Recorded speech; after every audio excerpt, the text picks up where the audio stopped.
Il y a une maladie chez les hommes, un besoin maladif d'être aimé. Ils baissent la tête, tournent la langue dans la bouche et offrent leur loyauté comme un chien errant offre son ventre. Mais ils n'aboient pas pour défendre. Ils doivent être acceptés. Ils deviennent des chiens, obéissants, inoffensifs, pitoyables. Et c'est là que meurt en eux l'homme. Depuis tout petit, on t'a appris que la loyauté est une vertu. Mais c'est faux. La loyauté, c'est une laisse. L'homme qui donne sa loyauté trop facilement devient un esclave. Et celui qui l'exige sans la mériter devient un tyran. Dans les deux cas, c'est toujours le chien qui souffre. Le chien, cette image si valorisée, n'est en réalité qu'une créature habillée pour se soumettre. Ses instincts sont morts. Ses crocs ne servent plus à chasser, mais à protéger le maître. Ce qu'on applaudit comme de la loyauté n'est souvent qu'une lente abdication de sa liberté. Le chien ne vit pas pour lui. Il vit pour la main qui le nourrit. Il est nourri quand on le décide, caressé quand il est utile, et puni s'il désobéit. Derrière ses airs nobles, le chien n'est qu'un être dépendant, accro à l'affection, pétrifié par le rejet. Dans la vie personnelle ou politique, l'homme qui agit comme un chien, qui quémande les compliments, qui recule dès qu'on la critique, est condamné à rester aux pieds des autres. Il ne dirigera jamais. Parce que diriger, c'est penser seul, supporter la solitude, et agir sans attendre les applaudissements. Le chien, lui, a trop peur de déplier pour oser penser par lui-même. J'assiste aux ordres. Il obéit. Il ne vit pas. Il survit. Et c'est ça. La première mort, la mort du commandement de soi. Dans ce monde de loups et de lions, le chien est condamné. La cour, la rue, les marchés sont pleins de prédateurs élégants, silencieux, rusés comme des serpents. Eux n'aboient pas, ne demandez rien. Ils observent, ils sont calculateurs, ils frappent au bon moment. Et pendant ce temps, le chien, lui, se trahit tout seul en remuant la file d'attente. Il montre tout, ses peurs, ses besoins, ses failles. Et ce qu'on voit, se manipuler. Le drame du chien, ce n'est pas sa loyauté, c'est son illusion. Il croit que s'il est gentil, il sera épargné. Il croit qu'en obéissant, il sera protégé. Il croit qu'en étant inoffensif, il sera aimé pour toujours. Mais l'amour s'efface, les circonstances changent, les maîtres se lassent, et quand le danger arrive, personne ne protège le chien. Il est sacrifié le premier, ou abandonné. Ces crocs, utilisés par des années de domestication, ne mordent plus. Il ne sait ni chasser, ni se battre. Sans amour, il meurt. Et quand la guerre éclate, le chien est inutile. Il n'effraie personne. Il n'est pas dangereux. Et dans ce monde, ne pas être craint, c'est être faible. Le pouvoir ne vient pas de l'amour qu'on te porte, mais de la peur qu'on a de te trahir. Un homme au cœur de chien ne sera jamais respecté.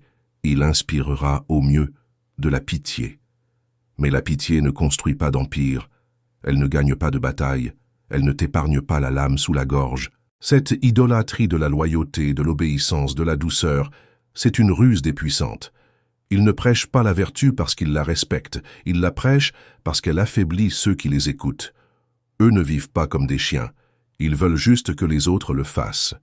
Ils sourient pendant que le chien protège leurs richesses, fait leur guerre, poursuit leurs ambitions, tout en croyant, naïvement, qu'il accomplit une noble destinée.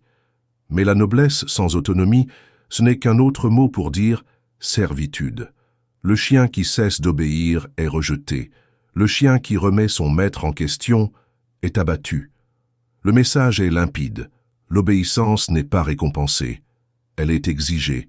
Et dès qu'elle disparaît, la prétendue valeur de l'individu s'effondre. Le serviteur qui oublie sa place n'est pas corrigé. Il est éliminé. Ainsi, ce qui rendait le chien utile devient exactement ce qui le condamne. Le chien est une créature admirée par les naïfs et utilisée par les manipulateurs. Sa loyauté est brandie comme une vertu, son obéissance prise pour du courage moral, son besoin de plaire déguisé en noblesse. Mais une fois qu'on gratte le vernis, que reste-t-il? Un être brisé, entraîné à tout miser sur l'approbation, à se rabaisser au moindre signe de rejet, à vendre son instinct pour une simple caresse. Le chien n'est pas né pour servir, Il a été brisé pour ça. Un esclave qu'on rend acceptable, en l'enveloppant d'affection. Et l'homme qui se modèle sur le chien subit le même genre. Celui qui choisit une vie de soumission croit que la sécurité se trouve dans la gentillesse, dans l'effacement, dans l'absence de menaces. Il craint plus le conflit que l'humiliation. Il redoute plus la punition que la médiocrité. Il apprend à deviner les besoins des autres avant qu'ils ne parlent. Non par sagesse, mais par peur. Peur du rejet, peur de l'abandon, peur d'être vu comme dangereux. Sa langue est rapide pour s'excuser. Ses yeux cherchent toujours la permission. Il n'avance que lorsqu'on le lui ordonne. Il ne parle que quand on l'y autorise. Il traverse la vie en pensant qu'être inoffensif, c'est être bon. Mais c'est faux. C'est la voie la plus rapide vers l'oubli. L'homme au cœur de chien vit attaché à la laisse de l'opinion publique. Un compliment le fait voler. Un regard de travers le brise. Il ne supporte pas la tension, parce qu'il n'a jamais connu la solitude. Il ne peut inspirer le respect, parce qu'il n'a jamais osé être craint. Il s'accroche à l'illusion que sa loyauté le protégera, que sa gentillesse lui donnera du pouvoir, que sa soumission l'élèvera. Mais le monde ne fonctionne pas ainsi. Le pouvoir ne respecte que ceux qui agissent sans avoir besoin, qui prennent sans demander, qui respectent debout, seuls, sans trembler. Regarde bien, ceux qui montent dans les palais, les conseils, les affaires, ne sont jamais ceux qui cherchent à plaire. Les soumis sont tolérés, utilisés, jetés. Le chien est invité à la table, non pour manger, mais pour rester silencieux en dessous. Et quand le repas est fini, on lui jette une miette. Il remue la file d'attente. Il se croit chanceux. Il appelle ça la noblesse. Il confond la proximité du pouvoir avec le pouvoir lui-même. Mais quand la famine arrive ou la guerre, ou qu'un autre chien plus utile apparaît, le premier est jeté dehors, sans remords, car l'affection n'est pas la nécessité. Le chien vit sous l'autorité de ceux qui ne vivent pas comme des chiens. Les rois ne s'agenouillent pas, les généraux ne demandent pas l'approbation de leurs soldats, les maîtres ne s'excusent pas devant leurs serviteurs. Le véritable pouvoir repose sur la distance, la discipline et une capacité totale à agir sans permission. Le chien, lui, ne supporte ni la solitude, ni le rejet, ni le silence. Il a besoin d'être vu, besoin d'être appelé « bon chien », besoin d'être rassuré qu'il a sa place. Et ce besoin est sa prison.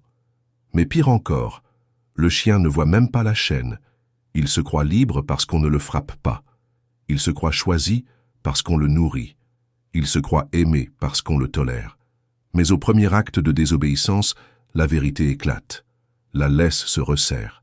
La main douce devient dure. La voix chaude devient froide. Ce n'est pas l'amour qui confie le chien à son maître. C'est la peur, déguisée en loyauté. Il ne vit pas pour lui. Il a été dressé pour confondre acceptation et survie. Ce n'est pas un être honoré. C'est un être conditionné.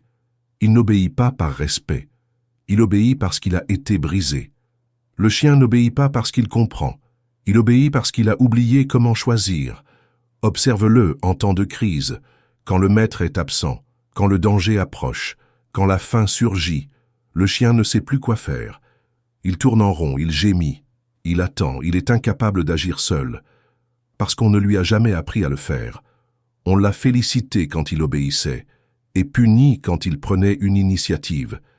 Il a appris à ne plus faire confiance à son instinct, à croire que la sécurité se trouve uniquement dans la soumission.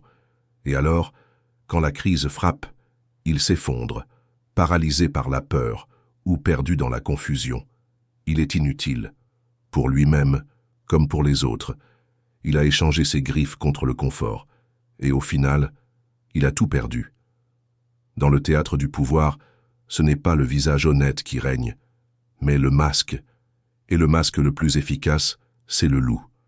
Le loup n'est pas juste un prédateur. C'est un symbole de force maîtrisée, de violence contrôlée, de précision dans l'attaque. Il ne naît pas du chaos, mais de la nécessité. Dans un monde où les hommes s'entredéchirent avec des mots, des lois et des vertus hypocrites, marcher à visage découvert, en loup, est une folie. Mais ne pas avoir le loup en soi, c'est une condamnation. L'homme sage ne renonce pas à son loup. Il le garde sous la peau, silencieux, patient, toujours en alerte. Le loup ne cherche pas à plaire, il ne remue pas la queue, il ne mendie pas l'affection, il est digne dans son silence, fort dans sa solitude. Tandis que le chien cherche la protection du groupe, le loup, lui, fait confiance à son instinct et à ses crocs. Le loup n'aboie pas pour attirer l'attention, il hurle pour donner un ordre. Dans la meute, on ne grimpe pas par flatterie, mais par démonstration de force. Il ne voit pas la hiérarchie comme une prison, mais comme une échelle à grimper. Non par des mots, mais par des actes calculés. Porter le masque du loup, ce n'est pas renoncer à son humanité. C'est la protéger. Celui qui expose tout de lui en pleine lumière sera rapidement détruit. L'homme qui se montre entièrement devient une carte ouverte qu'un esprit plus rusé pourra facilement lire. Et ce qui est lisible est exploitable. Le loup, lui, sait que le silence est une protection. Il ne rugit pas quand on le menace, il observe, il attend, et ne frappe que lorsque la victoire est certaine. Le fou frappe par émotion, le loup frappe par certitude. Le pouvoir n'est pas seulement une question d'action, c'est une question de timing. Et le timing, c'est le don du loup. Il sait attendre, il ne se précipite pas, il ne se laisse pas dominer par la peur ni séduire par l'espoir. Il ne bondit pas sur chaque opportunité, il rôde autour, il cerne le piège avant qu'il ne se referme. C'est pour ça que le loup survit, là où les autres périssent. Pas parce qu'il est plus fort ou plus rapide, mais parce qu'il est patient, lucide et prêt à faire ce que les vertueux refusent. Le loup n'est pas cruel. La cruauté est le signe des désespérés.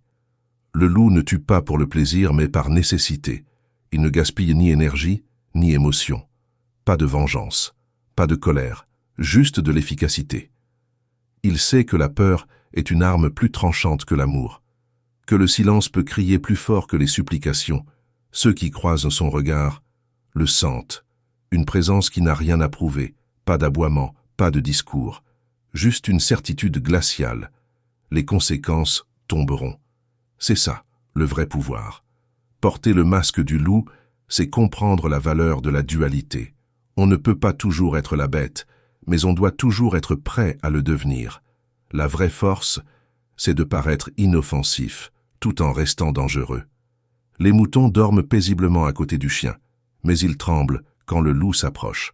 L'homme qui comprend le pouvoir sait se draper de douceur, sans jamais se désarmer. Il offre la gentillesse comme un geste, jamais comme une dépendance. Il parle doucement, mais sait que dans son silence se cache une lame. L'homme sans le loup est toujours vulnérable.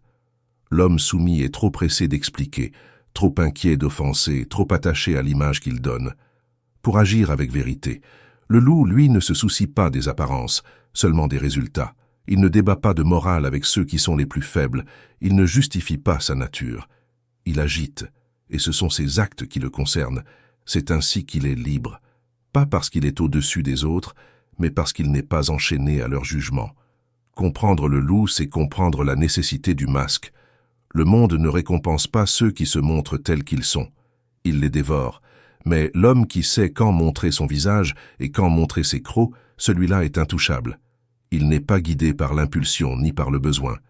Il contrôle sa présence comme on manie une arme, toujours cachée, mais toujours prête. On parle de la loyauté comme d'une couronne sacrée posée sur la tête du juste.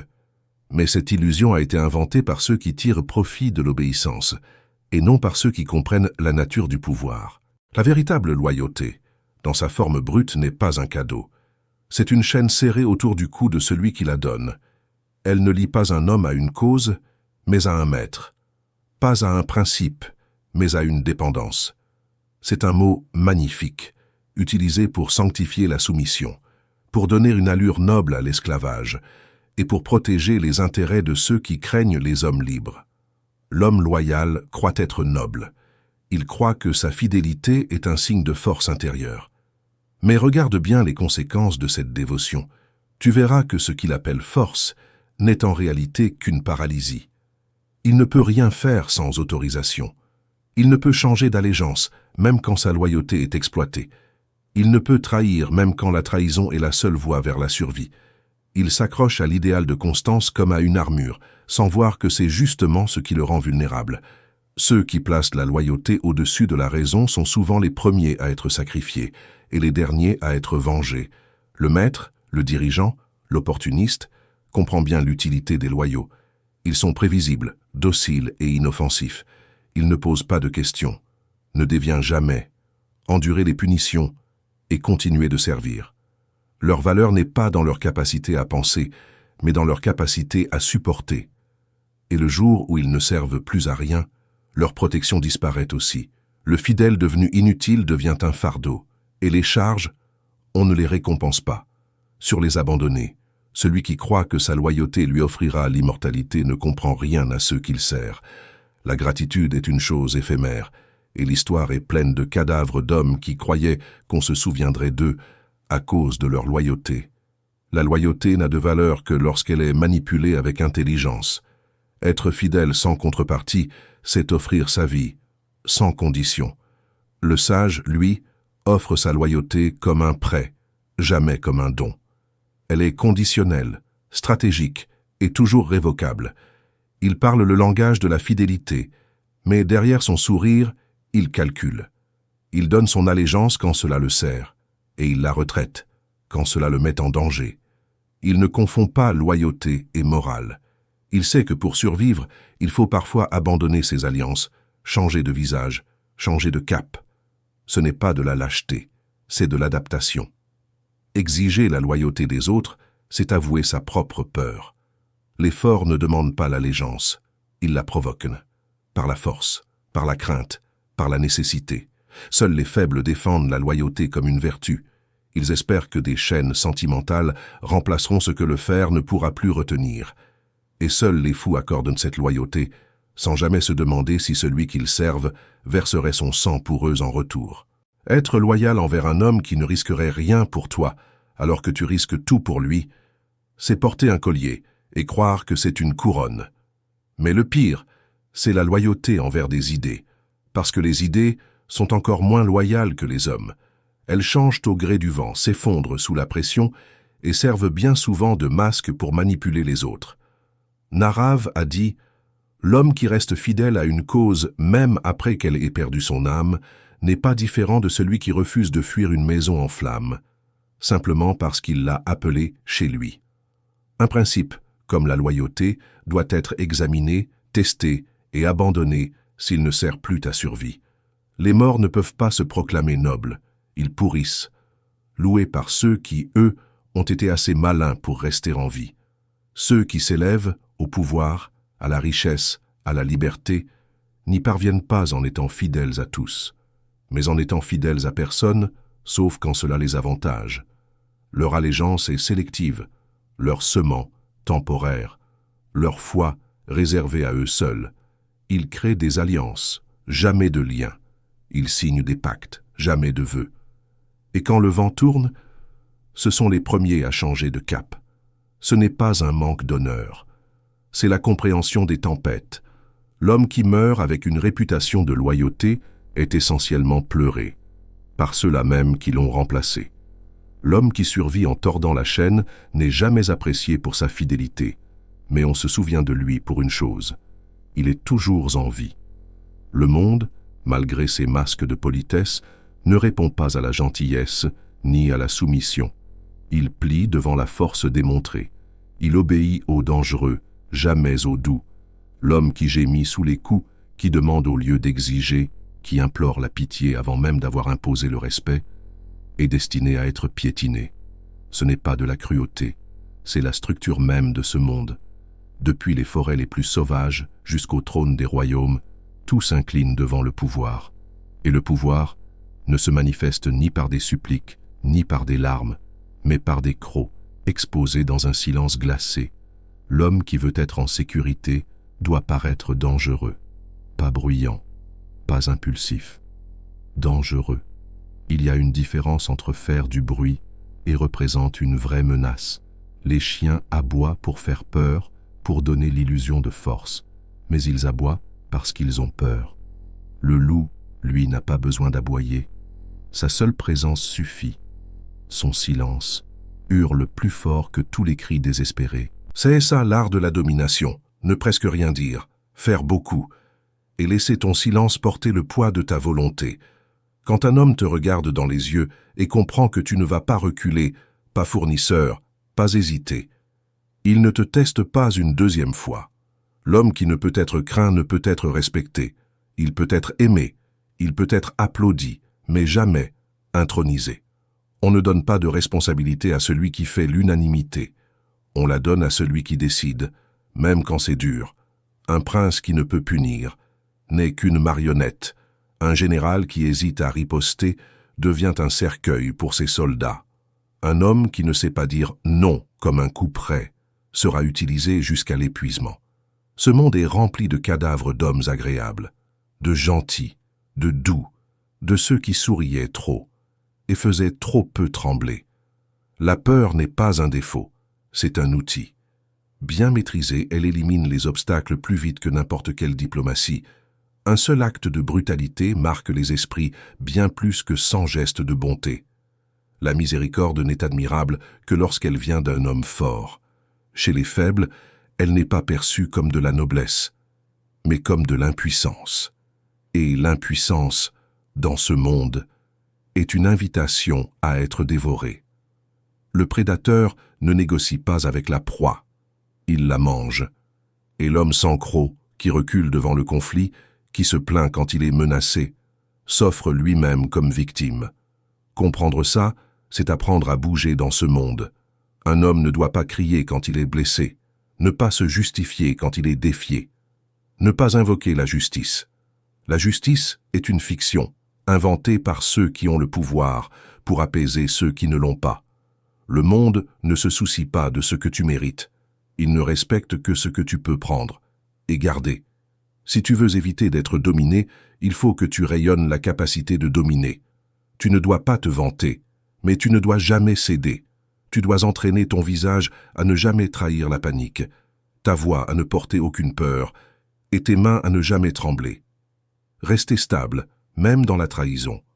Voilà la marque de ceux qui portent des crocs.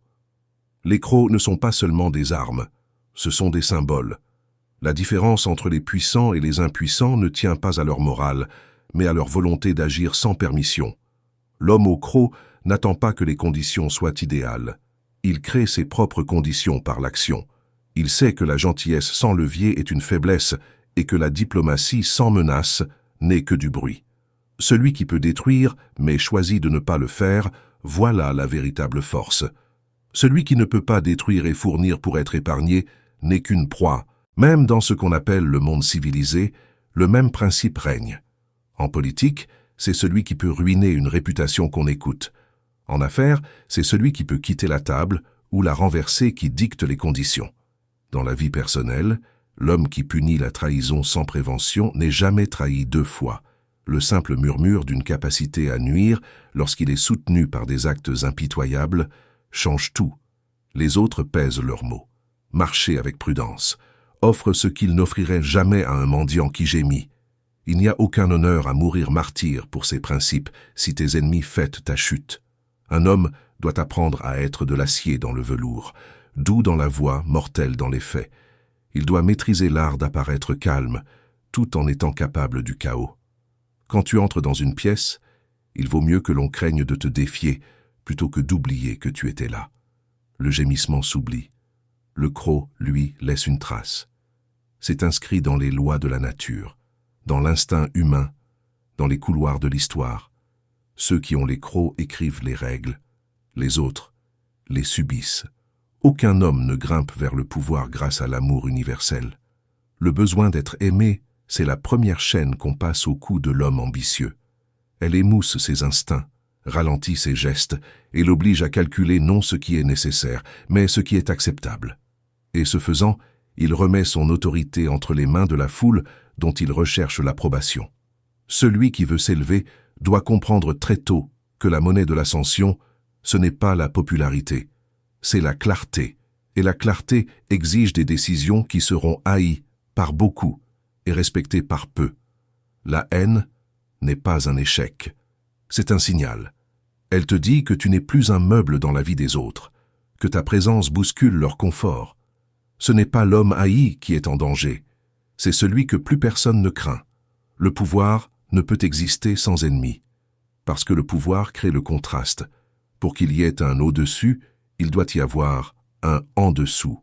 et cette séparation engendre de la rancune, et la rancune engendre la haine. Ce n'est pas un défaut du pouvoir, c'est son prix. Et seuls ceux qui sont prêts à le payer détiennent plus qu'une illusion.